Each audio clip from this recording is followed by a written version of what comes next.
the station crew. Enjoy your stay. Alright, welcome back to Space Station 14. This will be another set of rounds this time around, taking place on Wizard's Den's Lizard server. So, with the arrival at this time of departmental budgets, this specific round that you're seeing right now is just before departmental budgets were implemented. I had some ideas of testing out multiple power sources to make as much power as possible when someday, somehow, departments get things to sell and engineering gets to sell power. Anyway, today we're on the convex station on this round. It has a very specific set of characteristics with its power setups that are going to be helpful for us. Anyway, a Borg comes in and has a quite unique idea.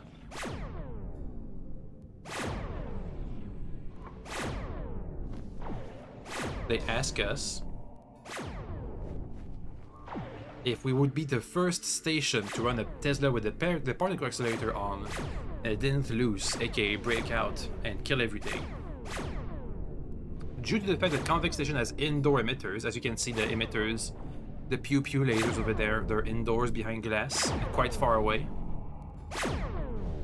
I'm thinking that it might be possible to do. With the particle accelerator on, what will happen is that the Tesla will generate mini Teslas that will shock even more. But usually, because they can move around, they might shock the emitters and make the Tesla come loose. Also, as you can hear, today's music will be brought to us mainly, in great part, by Mechanicus. Anyway, we start planning. I'm thinking that to be safe, since I don't know if we're going to be losing this Tesla, we're not just going to walk up and turn on the particle accelerator and hope everything goes fine. We're going to get some precautions. First, get some particle decelerators so we can counter the effects of the particle accelerator and even kill the Tesla if we think it's going to lose. As if it destroys the emitters, we'll have a window of time where it will be still contained. So we can unpower the particle accelerator and start shooting it with decelerators to kill it, if needed. Anyway, the chief engineer gives us the go-ahead.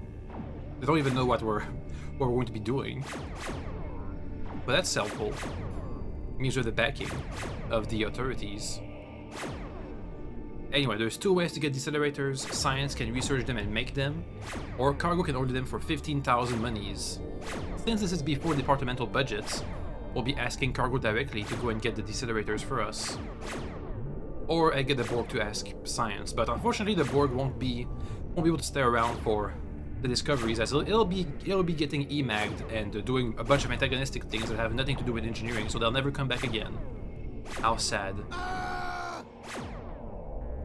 Anyway, we make a death pact that if it fails, we all walk into the Tesla and kill ourselves to take responsibility. Anyway, I send the Borg to Science, and I go to Cargo. And this is where it all starts. Our journey to discover empowered Teslas. Anyway, I make the order at the Cargo public terminal. For infinite power, we need 3 decelerators. I'm thinking I'm gonna get them some stuff to sell, so it doesn't hurt as much as 15,000 monies. This takes place over a long amount of time. This is about half an hour, 45 minutes into the round. Anyway, engineering often has plasteel around, but nobody ever uses it for anything because it takes too much space. So instead, we can sell it for quite a lot of cash at Cargo. Attention. About 1,500 monies per stack of plasteel. Anyway, Cargo is feeling generous today.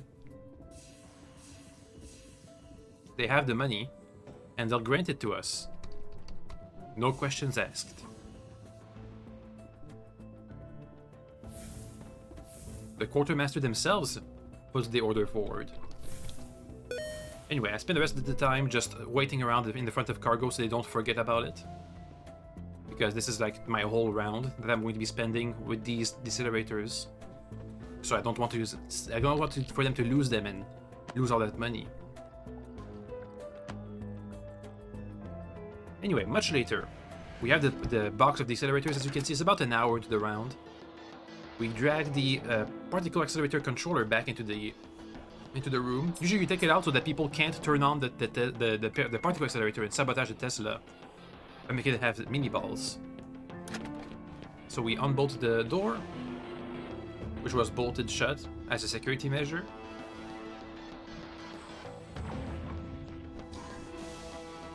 A lot of engineering is in on this, because we needed people to man the decelerators, and it was multiple people's ideas.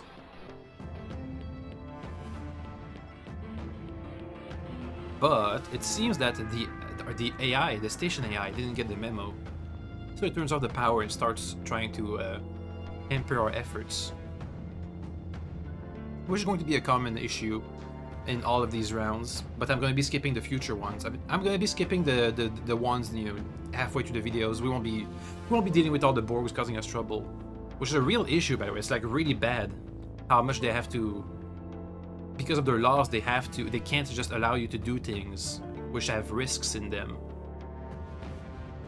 Anyway, since there's no actual in-game reason to get more power, and if you know, technically it could be a additional risk for no additional reward. People aren't very favorable to the idea of risking things just to see if we can make more power for no real purpose.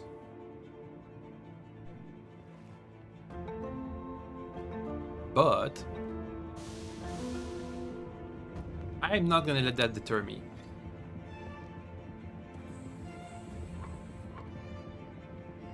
It's about the potential power for when the day comes where we are able to sell our power.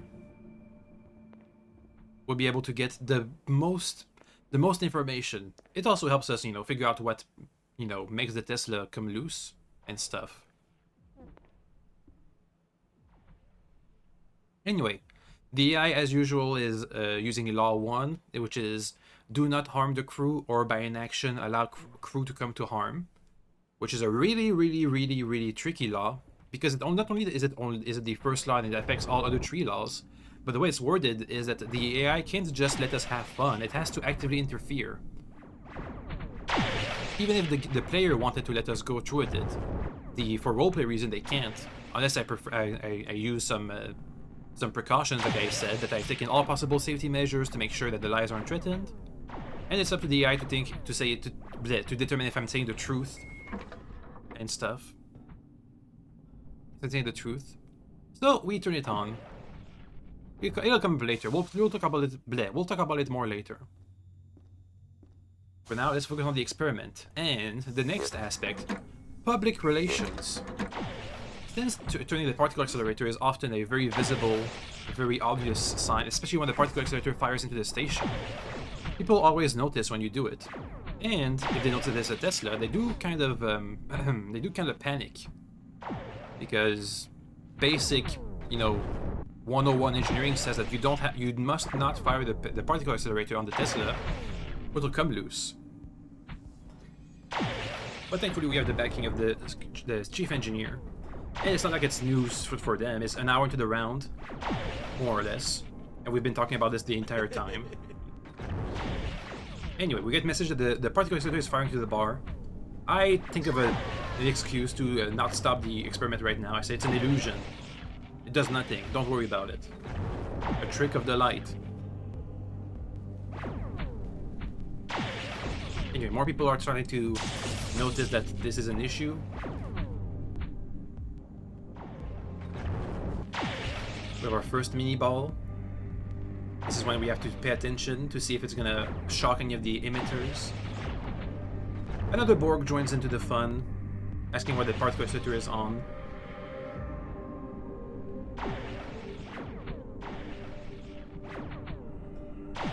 The AI starts it again, and I think that's the HOP, something like that. Another crew member comes in, asking us what to do. The captain themselves asks us what to do, or what's happening. The Borg comes in and they realize that we're actually testing with some safety equipment, so they calm down. Anyway, I do the entire debrief again. Don't worry about it. Now other members of the engineering team are starting to defend engineering on public comms while I'm talking to the captain on engineering comms. I repeat the speech I gave to the AI. And we noticed that in all this time we've been spending trying to defend our ideas, nothing has happened. It's been a couple of minutes, no errant shocks, no need to fire the portable decelerators. We have done it.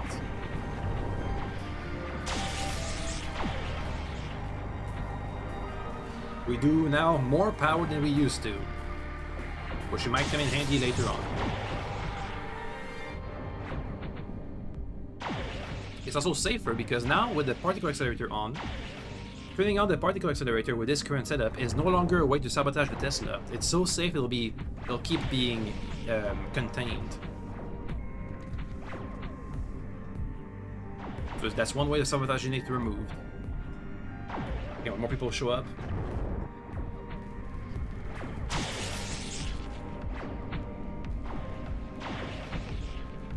This, by the way, is the default setup for convex station for a Tesla. Unless you take out the emitters outside, but that's way too much effort. You just leave them inside, put on a couple cables, and boom, you can turn on the PA, and it's not gonna lose.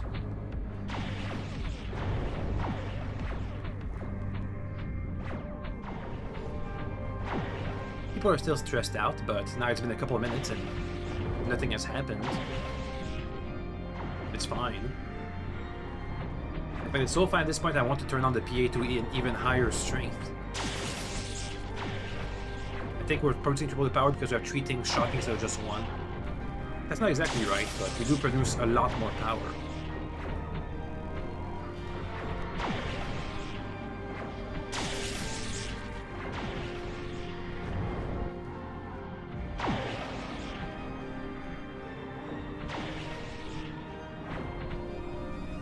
This is pretty much the end of our experiment on convex station for this first round. Oh, an Atmos tech comes in and says to us that they probably could turn off the TEG, which usually is the opposite. People want us to turn off the Tesla or the Singularity because they want to run on a TEG. But this is making more power than the regular TEG. About 5 or 6 megawatts, something like that.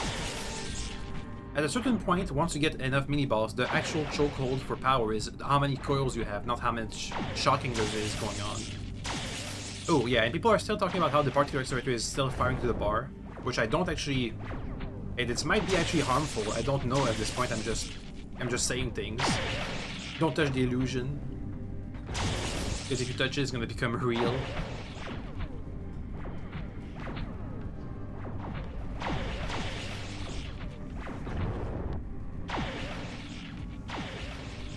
Other engineers are also working with us, are trying to come up with more excuses, while we stay here and keep watch on the Tesla.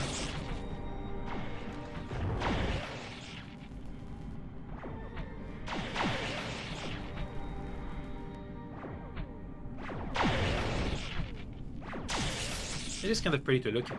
It's like a screensaver. Look for the mini balls to hit the corners.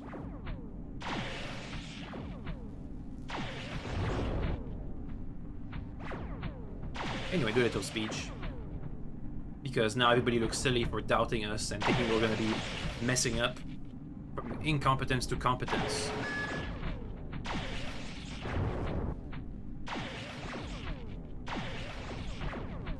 I keep trying to sound the common comms that we're successful. But the Atmos tech that was there earlier says that the phantom particle accelerator emissions aren't actually real. Like, actually not. Like, it's they really are illusions. They don't do anything past a certain point. They don't hurt you.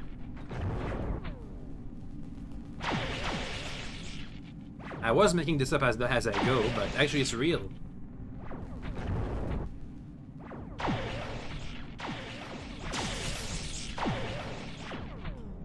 Anyway, our technical assistant here, who has been watching us all along, who I've been trying to teach a little bit, says that it's beautiful. Anyway, first test, first part of the discovery process, complete. Now, we have to reproduce this effect on another station. We are on Meta Station? Question mark? And now we have a bunch of Borgs helping us do the tag. So I asked them to try and help us replicate the effects by putting more indoor emitters. Obviously it's going to be safer, so, you know, there's no point in refusing those orders.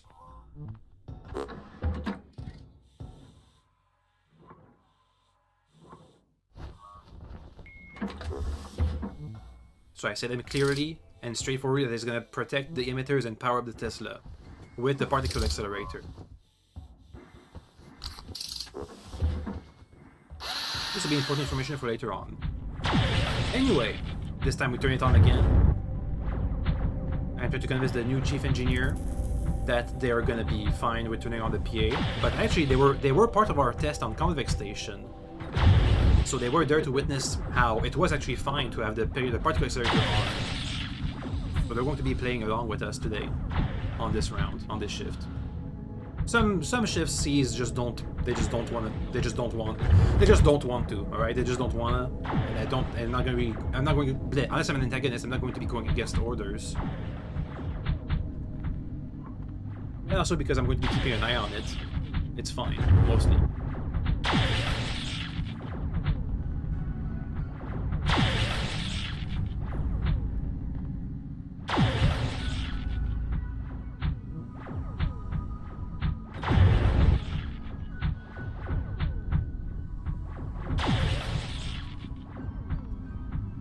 Anyway, after a bit of reminiscing, they're gonna agree to it. Let us turn it on, which, spoiler alert, is gonna be fine. Once again, it won't lose. It is possible to be turned on this station too. It'll be all safe. In fact, this is what it looks like on the particle accelerator at strength 3, as you can see. Also, I'm talking about the indoor Tesla, an old design on Cog Station, who only had a Tesla. You couldn't run the singularity on Cog Station. But also was missing meteor protection, so an easy, safe thing to do was to make an indoor Tesla. So we didn't have to spend time building meteor protection. Anyway, a Borg, who was there to help us build the Tesla, asked us why the PA is, the particle accelerator is on. This Borg has altered laws, as you'll be discovering later on.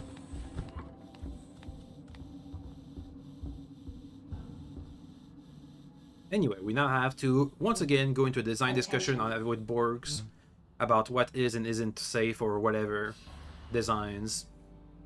I try to take a calm tone. The AI comes into it and also gets pissed off. And the Borg keeps adding stuff onto it.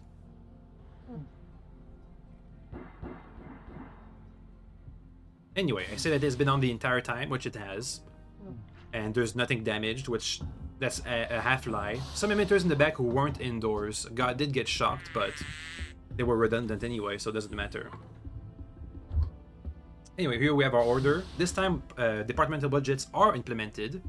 As you can see on my left here, there's our engineering department budget screen.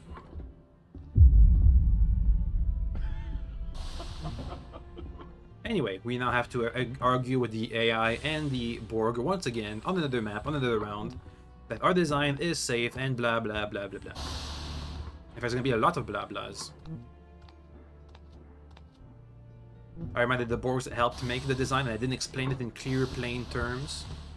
What was the design intent?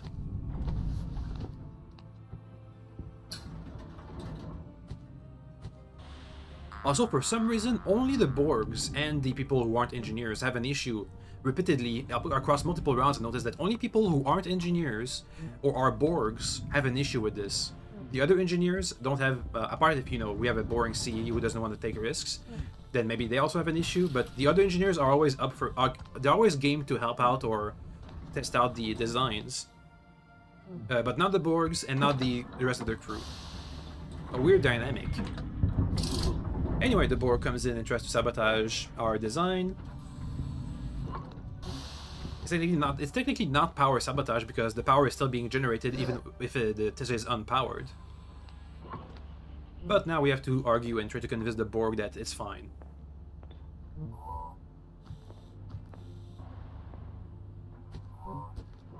Anyway, we have a rude Borg.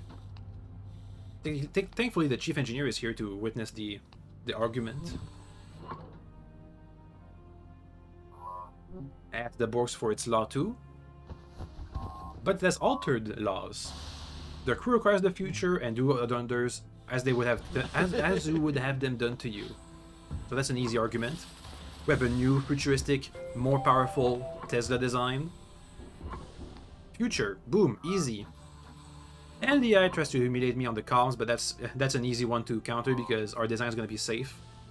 In fact, this is not about the design at all. The only experiment this round had was that if I could reproduce the effects on another station by once again putting the emitters indoor, but in a different configuration. And so far it's been fine. You know, the experimentation is done.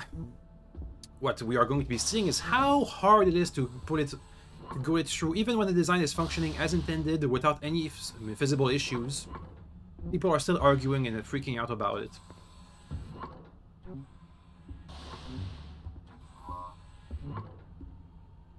Anyway, this is there's no point in having mini balls is a good argument actually, because we don't need extra power.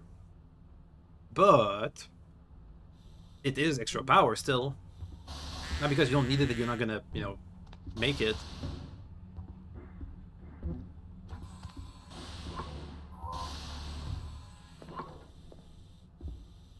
Now, technically, the Borg has a law that says that the crew requires the future, but it doesn't have any other laws about the crew.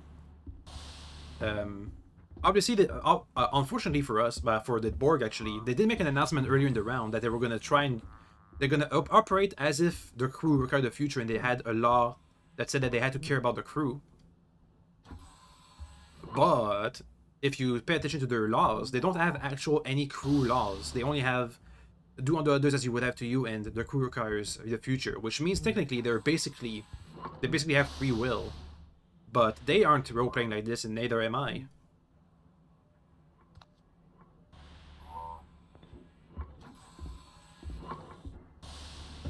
Now I make another argument that is safer than the standard design, because in standard designs, if you turn the PA on, that sabotages the Tesla, but it's fine.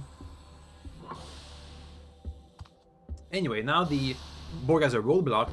They want to put this thing inside the chief engineer's office, but they have to get this chief engineer to unbolt it, or the AI.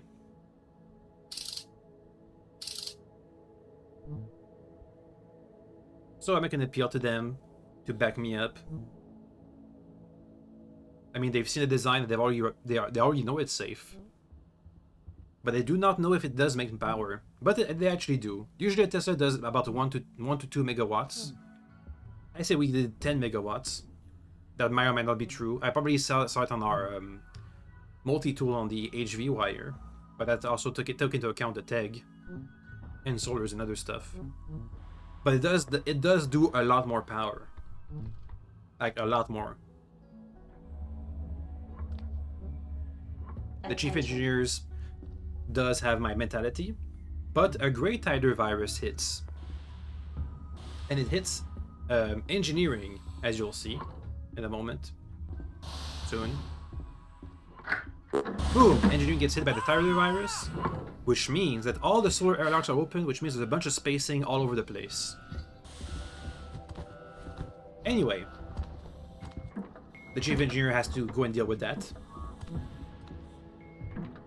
So it's now back up to me and the Borg.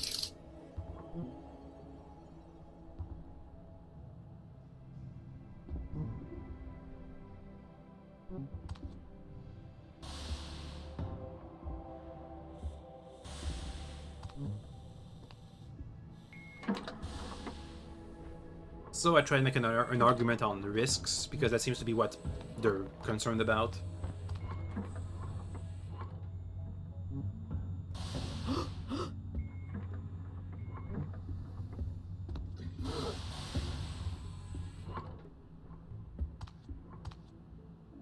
And one last argument is the future.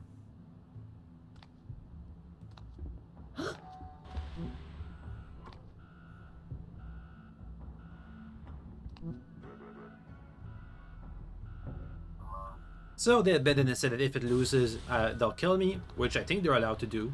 because I don't have any laws to prevent it.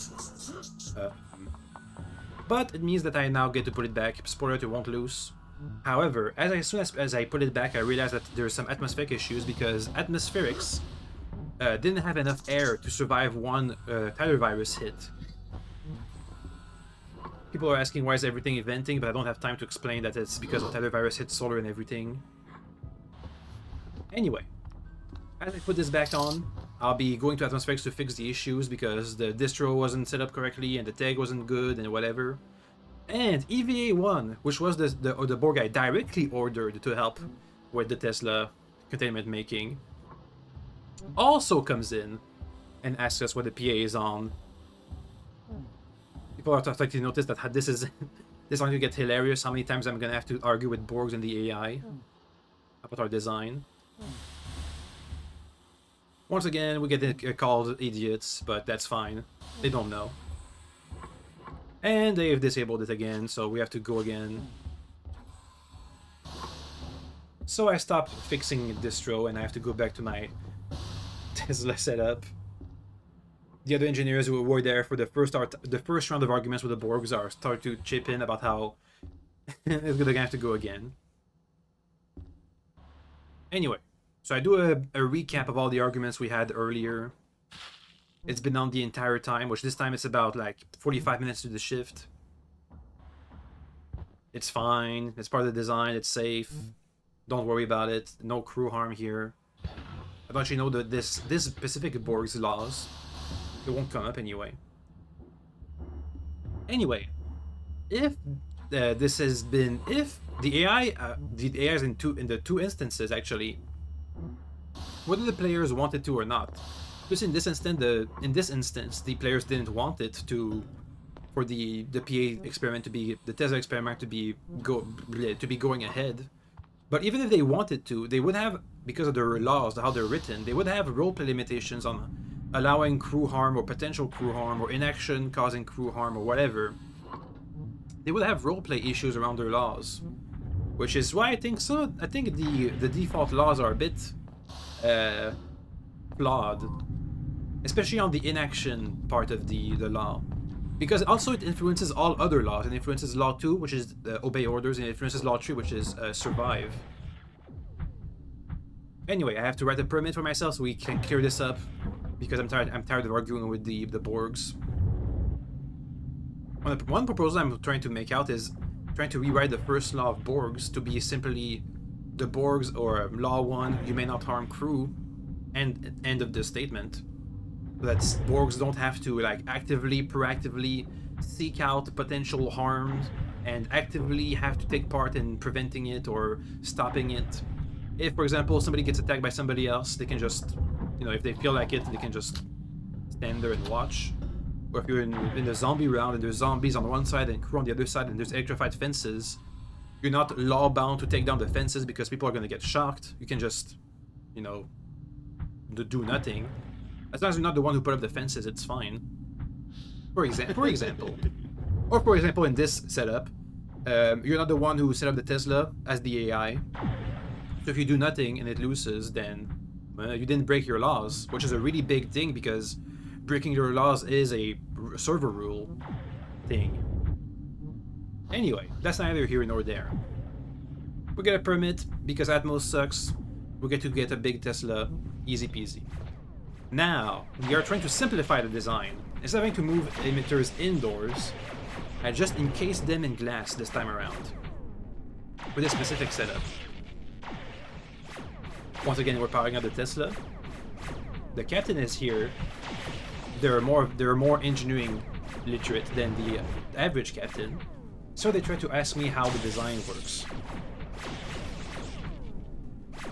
Especially about surrounding it with glass.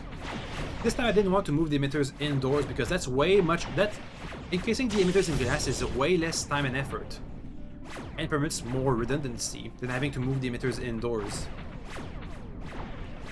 To explain it as we have observed, the indoors emitters, blah blah blah, you know the drill.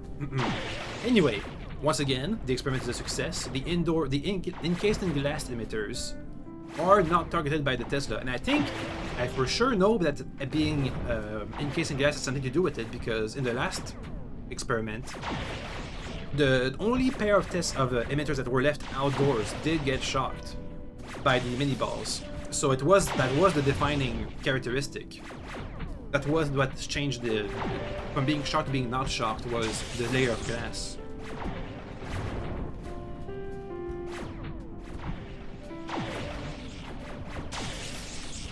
Anyway, also in all of these rounds, I always do my best to keep watch of the Tesla. I do have to leave sometimes to fix other problems or issues or get medicines or food or whatever.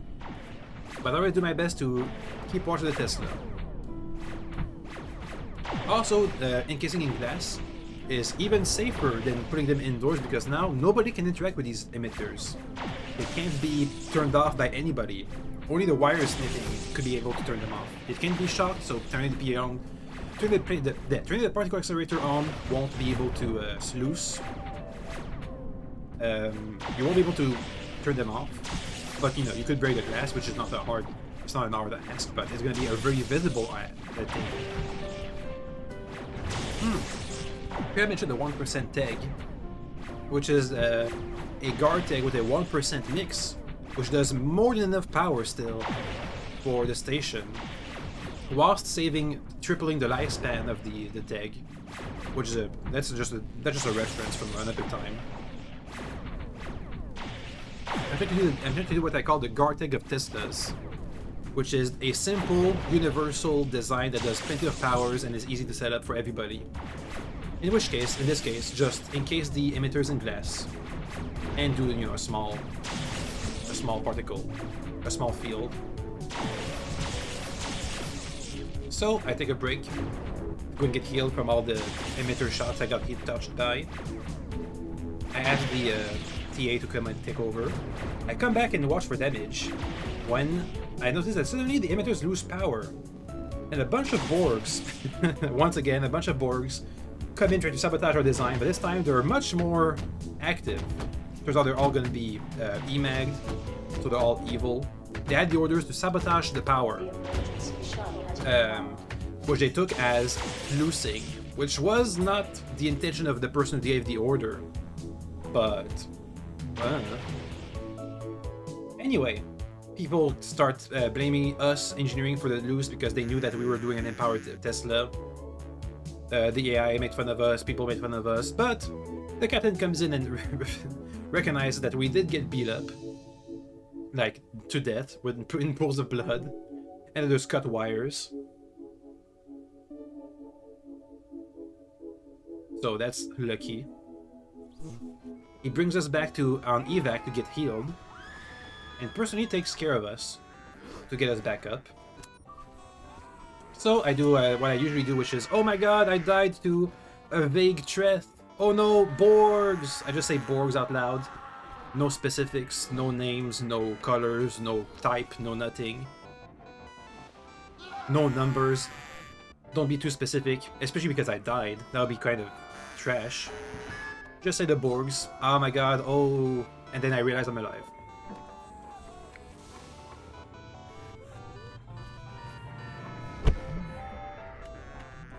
The other newer player says more details than I do, but I don't really care, it's the end of the round anyway. In any case, the experiment is a success, we are able to mass produce these Teslas. So now it's time to, with the extra time we get, try and do more experimentation. And we have to deal with a round start, begging basically. I'm starting to get a reputation with other engineers. I used to be just a reliable engineer, but now I'm starting to get the reputation of the crazy engineer.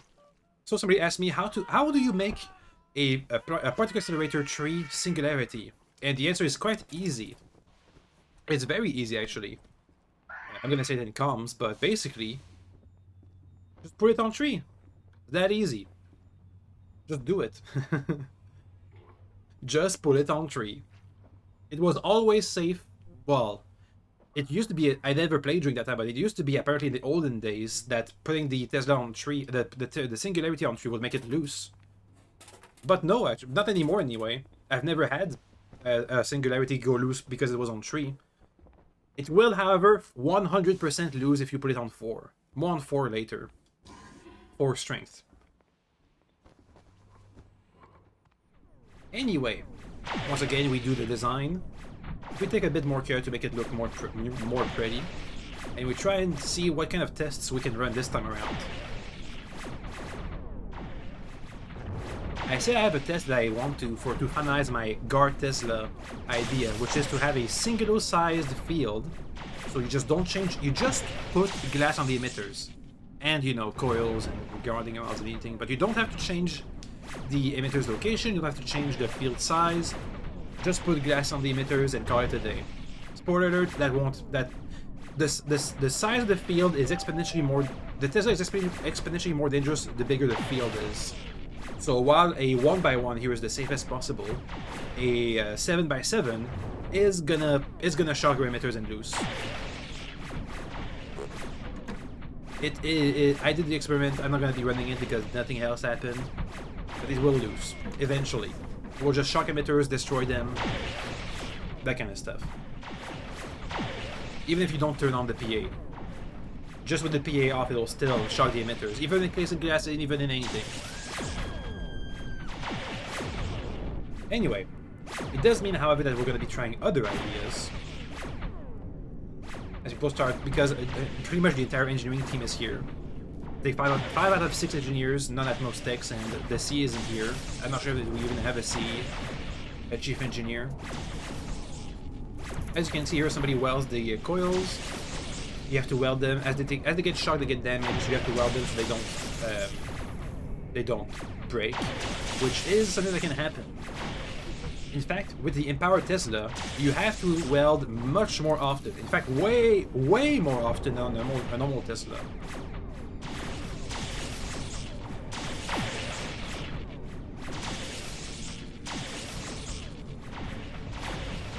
But we keep spitballing ideas while this happens. Give me a moment, I gotta hydrate. I gotta ingest some liquids.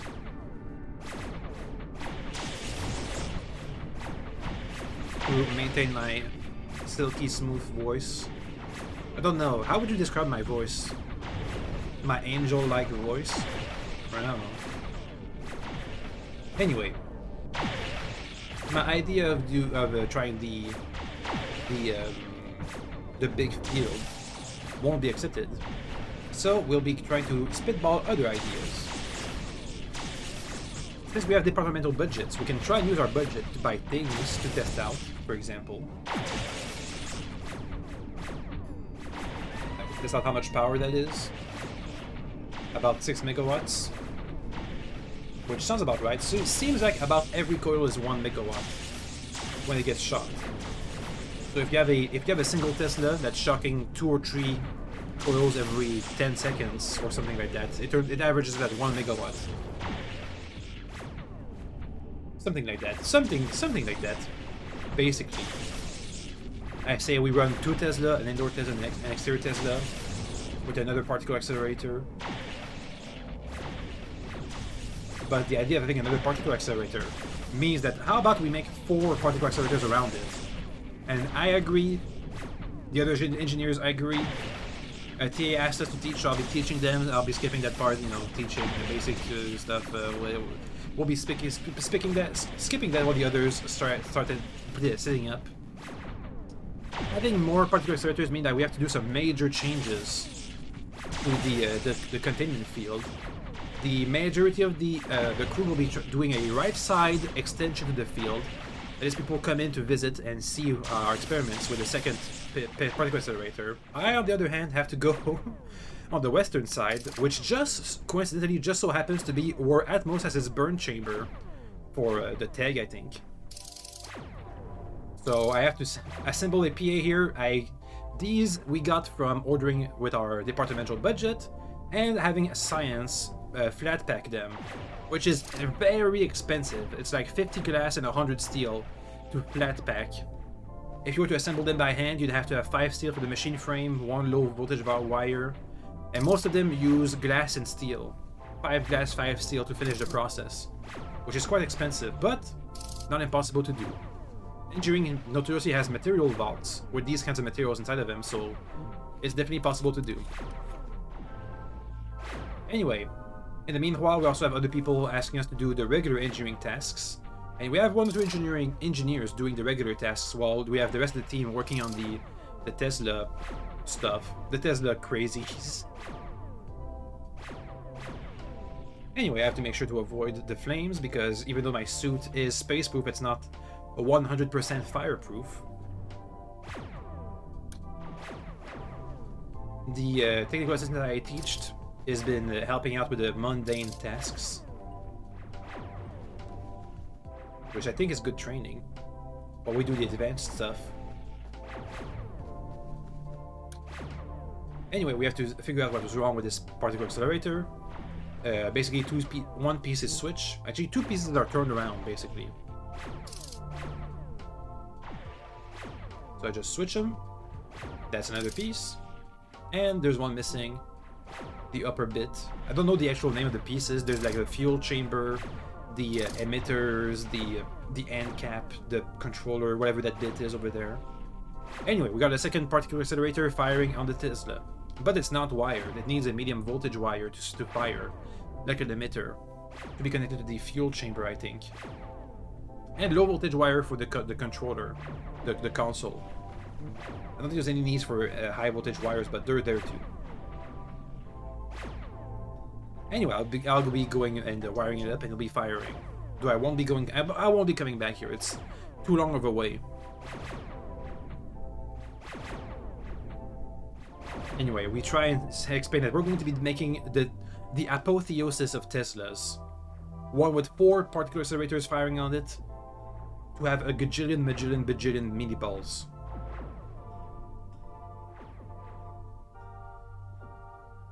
Anyway, we have an evac vote, but thankfully, because the entirety of engineering is working on our project, every single engineer votes no. Anyway, we have 3 particle accelerators up. We won't have time to do a 4th. I do say we have one last test I want to do with this. It's to turn them to 4.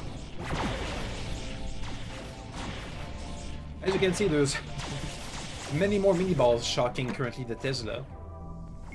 Because of this, I've taken the liberty of having multiple welders on me at all times, so I don't run out of fuel midway through welding. Here I come and cut the limiter wire. I hack and cut the limiter wire on the particle accelerator, which means that it now can turn to 4. Which means that on a singularity, it would for sure lose it. But what would they do on a Tesla that's been empowered? People usually never even turn on the PA for a Tesla, much less turn it to 4. Well, people use the side area to visit. But because evac has arrived, they don't stay long. Now, since evac is here, I start to do a debrief. I said to everyone to leave. I'll be doing the last test of turning off the safety on the particle accelerator and firing on the PA at full strength by myself.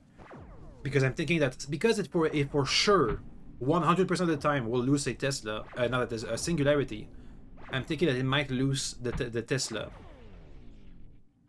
So I say I've cut the safety wires on the PAs, so I'll be able to fire at even higher strength.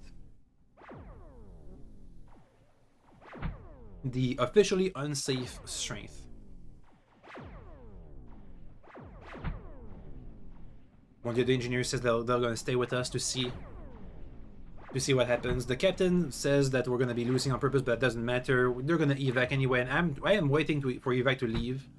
So in case it does lose, it won't be seeking out and destroying evac, which is nearby.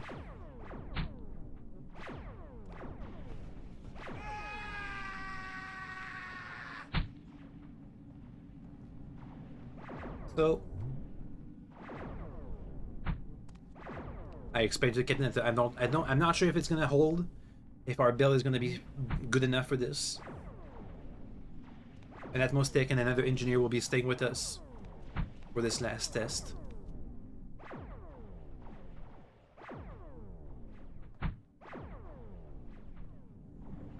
I do, however, need to weld the coils badly.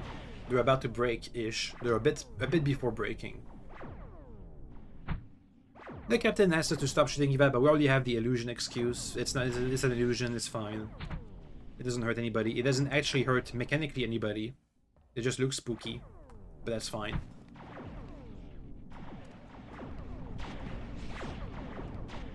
Because evac hasn't left yet and I want to go and weld the coils, but I don't want to space evac, I make a couple airlocks so we can do a proper airlock procedure to go out there.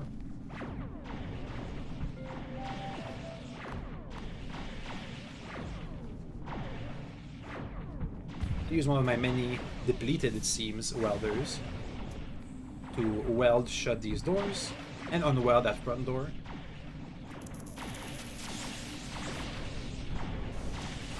And use my last spare welder to go and help repair these coils. But actually I don't remember to do that. Instead go and refuel. And evac leaves. So it's time to turn it to 4 and see what happens. An easier way to do this if you're an antagonist is to just emag the controller, and that'll also turn off the limitations. I completely forget to re-weld the decoils, so some of them are gonna start breaking. That's the price I'm willing to pay to see this through.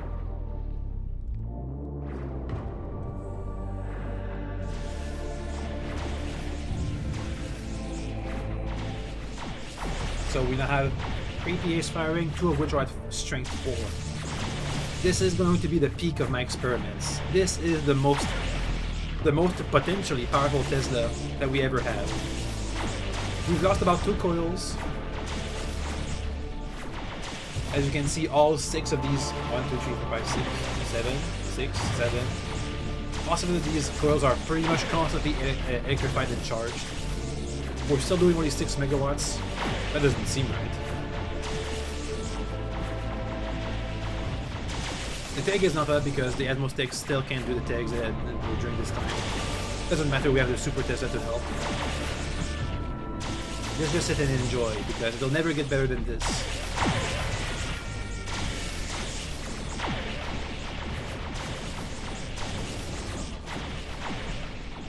Anyway, there goes the round.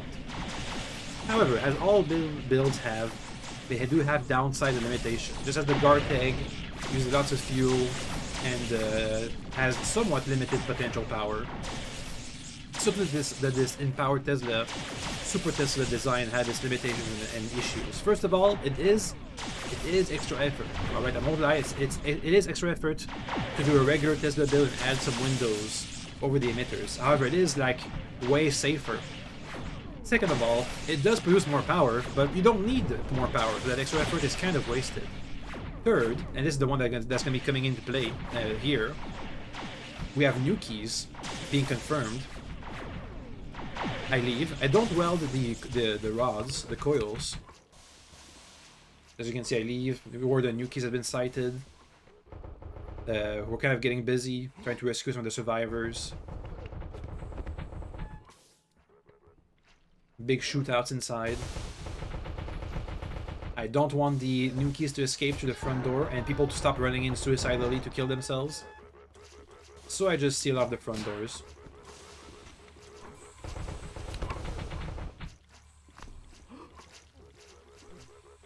And to stop the captain also from suicidally charging in. Anyway, it means that now the new keys won't be able to rush forward.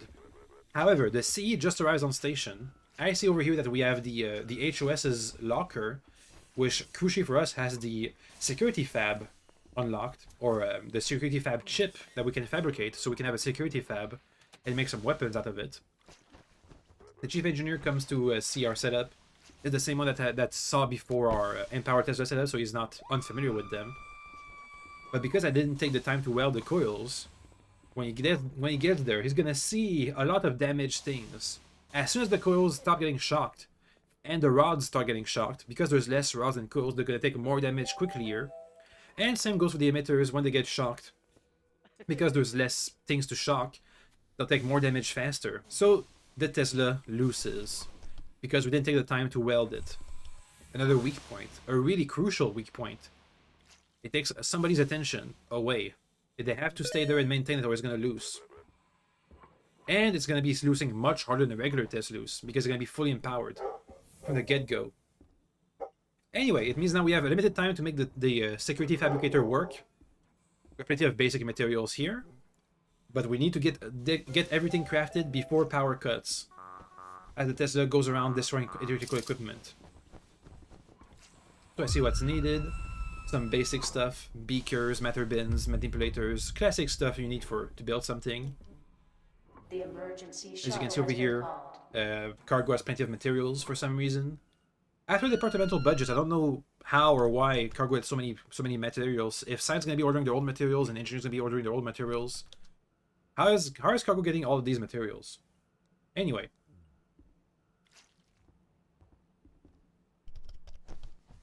People say that Tesla loose will kill the new keys. We'll see how this plays out. We give a bunch of materials to the sick fab. And now we craft as much as we can to equip ourselves in the limited time we have. So disable SMG so we can disable the new keys more reliably. Laser rifles, a couple of laser rifles. The Tesla start to approach.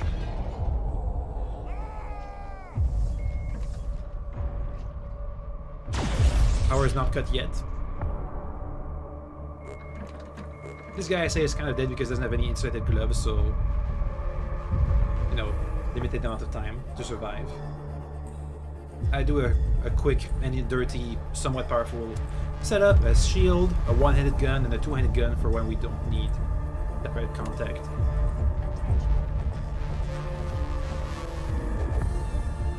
They want to have insulated gloves. I tell on the radio that they can come to cargo because there's power in a sec fab, but the comms have been blown up by the Teslas. So it's time to go and fight. Once again, the Tesla accompanies us. This time it's headed straight for the new keys. We were holding up in security this entire time. They try to push without when the Tesla has opened the way, but we start shooting at them and they retreat immediately. The Tesla has spread out the new keys and gives us the cover of dark. I go cover the razor rifle so I get a bit more ammo.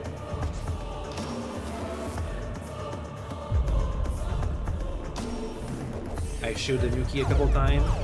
The security officer here has a heavy gun, a Lecter. So it comes in while the new key is distracted and kills them. I pick up a laser shotgun. We keep following the Tesla around. Then spread out the new key. It's definitely eaten one of the missiles. Another one just simplified. The others are a bit spread out. We won't be able to regroup, so they'll be picked up one by one. The dog is here too. Yay. Anyway, turns out it was lucky for us that the Tesla loosed. We got all the new keys to be spread out and disorganized while we pushed in. The survivors anyway. Not many survivors. Actually, there's gonna be a both surprising and not surprising amount of survivors. More people than I expected for a test loose and nukies, but less people than you'd expect for like a winning side against nukies. Anyway, I look for survivors. People have insulated gloves, like over here the warden, I think. But the Tesla comes in, and I think in my head that it eats him, or he's still alive. I just don't spot him. Thankfully evac was called. I go around trying to get some information on where the nuclear operatives are, since I have a big gun, insulated gloves, and a spacesuit. I recover all of the armory's weapons, which the new keys have stolen, and I now realize that, well, soon anyway, I realize that, well, we have a pretty decent chance of winning when you can hear gunshots. Boom! So that's the nuclear operative has been killed. And most of that was thanks to the Tesla, spreading them out, allowing us to rush in while they were spread out, killing one, just straight up murdering one, and distracting them. Anyway, it's now time to evac and do a bit of a recap on what we've learned. Teslas do not always lose because of the PA being turned on, as long as we take some basic safety precautions like encasing them in glass. It makes them less of a priority, and as long as they have grounding rods and coils, the mini balls won't target them. However, and it does produce more power. If I produce so much power that it like maxes out a certain point, and you need to get just more coils to get more power. It's a lot of power too. It's like average is about 5 megawatts. A good TEG can do 3-4 megawatts. A singularity can do maybe 1 megawatt if you like have a bunch of collectors directly exposed to space or something. So maybe. I don't know about that one. Honestly, don't know. But we get to calm down and appreciate our Lord and Savior Tesla. I used to be quite the singular believer, but as long as I don't find a way to make the singularity as powerful as the Tesla in terms of power generation, I'm gonna have to convert. I'm sorry, singular believers. I'll still do singularities whenever I'm, by myself in engineering because it's fast and easy to do. But let's end on the words of wisdom from Brett over here. My mom used to say, "Knowledge is knowing if tomato is a fruit. Wisdom is knowing a tomato doesn't go into a fruit salad." Wise words to live by. Anyway, that was a number of rounds on Space Station 14. All about power, which I usually always skip power. Maybe not power issues, but power setups. So I hope this made up all the times I skipped power setups. Anyway, as we go into the round using all of our cool stuff to do some murders, I bid you bye. Okay, bye, okay, bye, okay, bye, okay, bye.